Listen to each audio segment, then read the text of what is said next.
இந்த அருவிக்கு புராணக் கதைகள் இல்லை, கோவில் வரலாறும் இல்லை.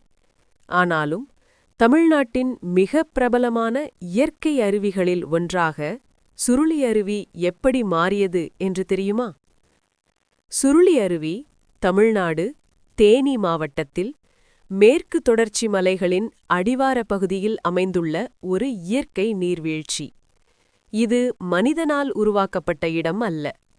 பல ஆயிரம் ஆண்டுகளாக மழை, மலை, பாறைகள் என்ற இயற்கை காரணங்களால் உருவான ஒரு புவியியல் அமைப்பு. சுருளி என்ற பெயர் புராணத்திலிருந்து வரவில்லை.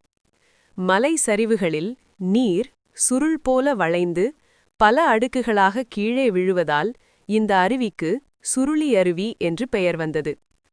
மேற்கு தொடர்ச்சி மலைகளில் பெய்யும் கனமழை பாறை அடுக்குகளில் சேமித்து பின்னர் அருவியாகப் பாய்கிறது. அதனால்தான் மழைக்காலங்களில் சுருளி அருவி அதிக நீரோட்டத்துடன் காணப்படுகிறது.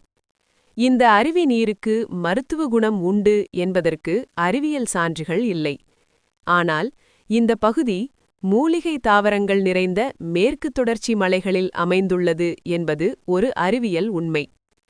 பழங்காலத்தில் உள்ளூர் மக்கள் மட்டுமே அறிந்த இடமாக இருந்த சுருளி அருவி 1980 மற்றும் 1990களுக்குப் பிறகு சுற்றுலா வசதிகள் உருவாக்கப்பட்டு ஒரு முக்கிய சுற்றுலா இடமாக மாறியது.